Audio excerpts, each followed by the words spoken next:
Chapter 3, Section 2 of Marx's Capital is about the means of circulation.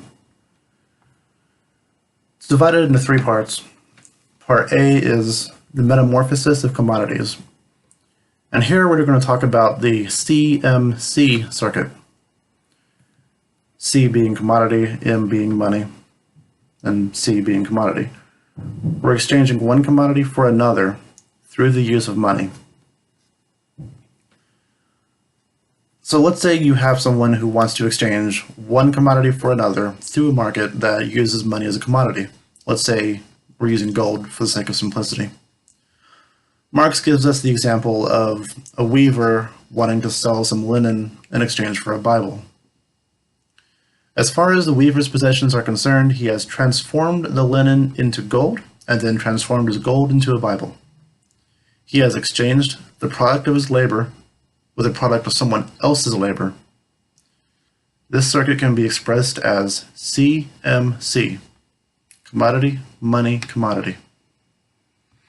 In this first step of the process, CM, it's the sale of the initial commodity. Here, the owner of the commodity tries to trade the commodity for its value's worth of gold. If the trade falls short, the owner of the commodity is frauded rather than the commodity itself. If I give you $1 for a car, that car isn't any less valuable because I gave you $1 for it. Marx writes that the social division of labor makes the nature of one's labor very one-sided, even though your needs are many-sided. There's all sorts of things that are useful to you that you need, like food, water, shelter, transportation. But if you're a commodity producer, you're probably only making one thing. You might make food, which is great, but you need food, you need water, you need shelter, you need many things, even though you only produce one. To get your other needs fulfilled, you're going to have to turn that commodity of yours into money. But that money is in other people's pockets. How do you get the money out of their pocket and into your pocket? Your commodity must have some use value to them, otherwise they're not going to buy it.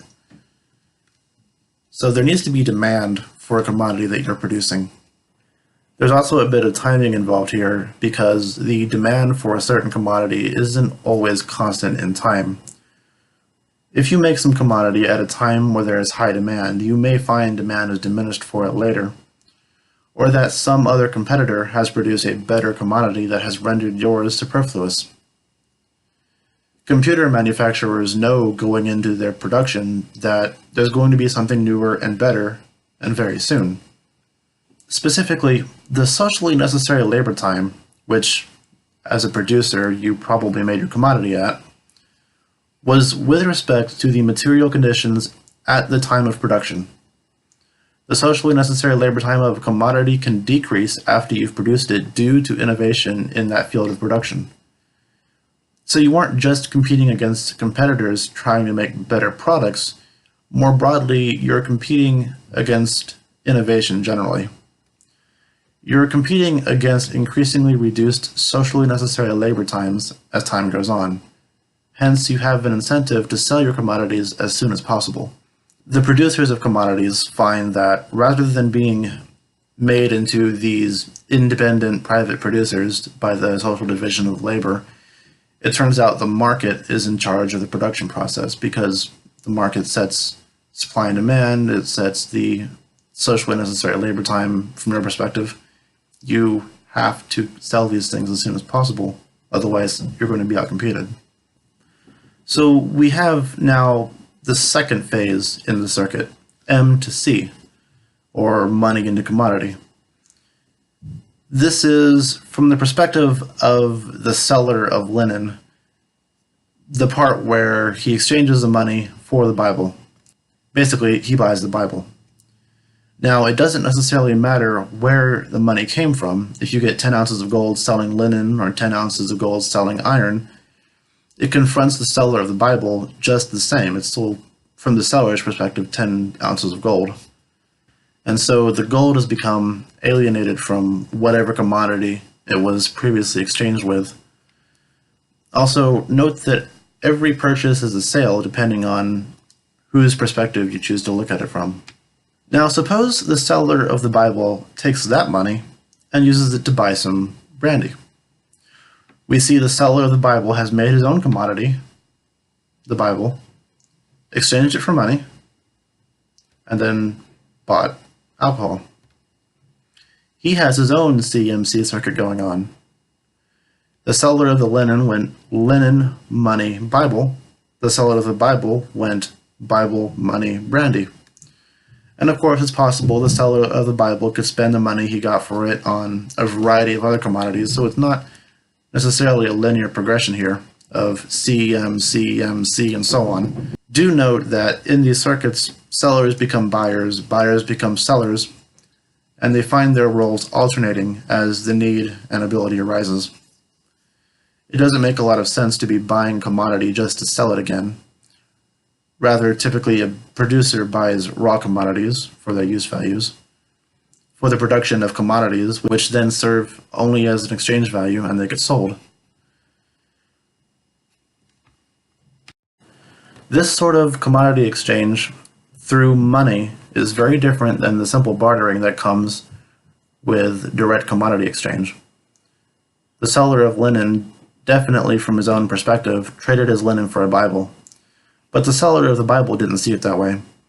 The seller of the Bible has no idea the linen was ever part of this process, and so he can't be said to have exchanged a Bible for linen. After all, he didn't get any linen. You could have special circumstances where producers buy and sell from each other, but this is a special case, and generally mutual exchange of commodities is not how commodity exchange works in practice. So we talked earlier about how direct bartering was very limited and how money overcame these limitations. But there also develops a whole social network of commodities being exchanged. Only because the weaver has sold his linen can the owner of the Bible sell the Bible, and only because that person sold a Bible can the owner of brandy sell the brandy. When it's said that every purchase is a sale and every sale is a purchase, this is only true when looking at the same exchange from alternating perspectives of the person with money and the person with the commodity. Selling and buying are polar opposites, however, and so we see a unity of opposites inherent in commodity exchange. The theoretical ability to sell does not imply that someone is buying. The person to which you might otherwise sell may be holding on to their money, for example, unwilling to part with it. As we saw earlier, this might come into direct conflict with the need of the producer to sell commodities as quickly as possible. So these antithetical processes of purchase and sale, if separated too much, can produce a crisis. Marx ends this part of Section 2 by noting that there are other contradictions inherent in the fact that concrete human labor has to pass for abstract human labor, which can also produce crises, but they haven't yet arisen in our analysis of simple commodity circulation, though they will become a lot more clear once we move away from looking at simple commodity circulation to the capitalist mode of production, which, to be clear, we haven't really gotten to yet. Alright, Part B, the circulation of money. In the process of circulation, we see money being passed around through this circuit that we talked about, CMC, commodities enter the circuit, get traded for money to someone else, who takes them out of circulation as use values. Once a producer sells a commodity and money enters his hands, this money is then exchanged for another commodity. Whereas this causes commodities to come in and out of circulation, the money commodity keeps getting put back into circulation over and over again because of this CMC loop. The repetitive process is what drives the circulation of money. So the money in your pocket when you go out shopping, it gets circulated around the entire economy, facilitating commodity exchange. But the commodities themselves are typically permanently removed from circulation once they've been sold. The money keeps on circulating indefinitely, while the number of commodities in existence can be arbitrarily high, but the amount of money in circulation will tend to follow some certain rules. We know from earlier that assuming the value of commodities stay the same, if there's a change in the value of gold, the price of commodities will change in a way that is inversely proportionate. But that aside, as the amount of money in circulation is closely tied with its value, and hence the price of commodities, there must at most be enough money in circulation to facilitate the transaction of the purchases and sales that occur in a society. But there can be less than this amount if money completes the CMC circuit in an interconnected and efficient way.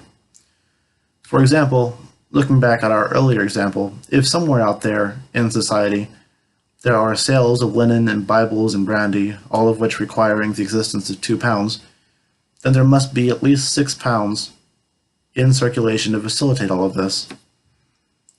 But if these sales and purchases are connected such that if linen required 2 pounds and the sale of the Bible required 2 pounds and the sale of brandy required 2 pounds, such that the same 2 pounds of gold is cycling through each of these economically connected individuals, then you only need 2 pounds in your entire economy there.